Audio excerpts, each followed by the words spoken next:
Hello Year 3, in this video I'm going to be walking you through your maths assessment for this term and explaining how you need to answer each question so you know exactly what to do at home. So the very first thing, as always, you'll come across is this header.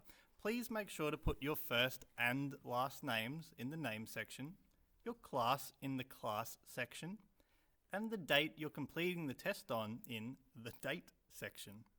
First and last name, your class, and the date.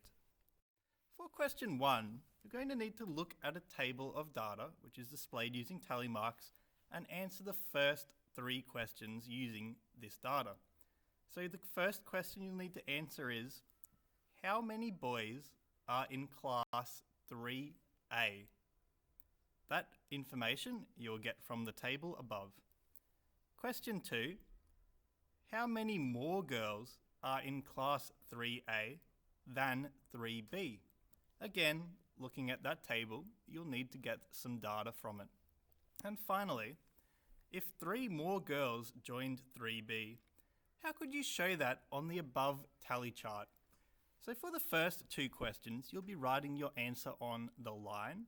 For the third question, you're actually going to write on the tally chart itself.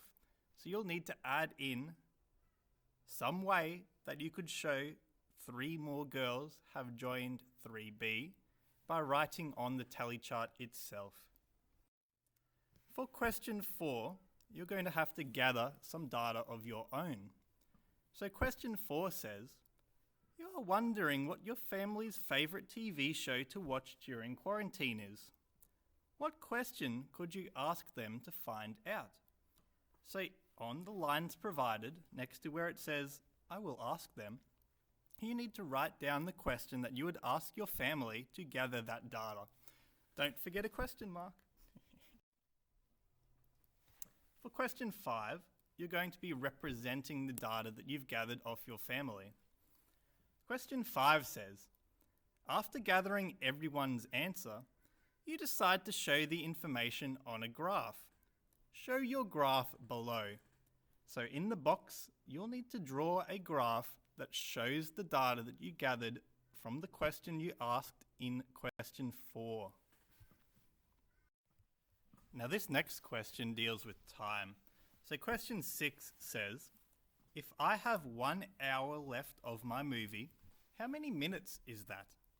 And in that blank space there, you need to tell me how many minutes is in 1 hour. For question 7, it says, there is 1 minute left on my timer for breakfast. How many seconds is that? So in that blank space, again, you'll need to tell me how many seconds are in 1 minute. For question 8, you'll need to do a bit of working out.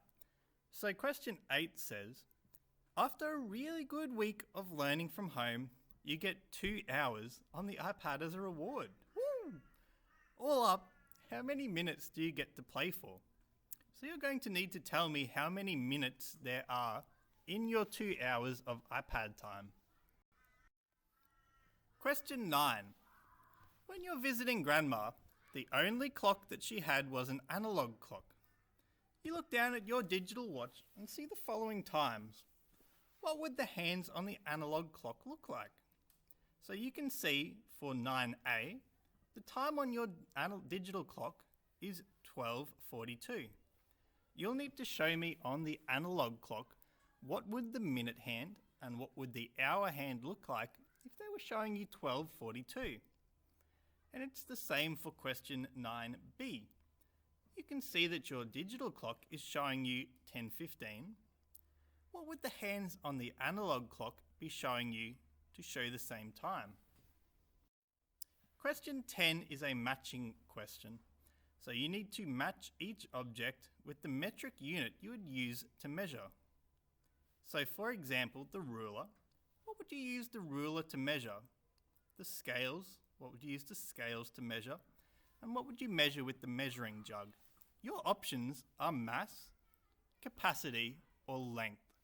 So you can match those by drawing a neat line or marking ruler with an A and then what you'd use to measure it with an A, for example.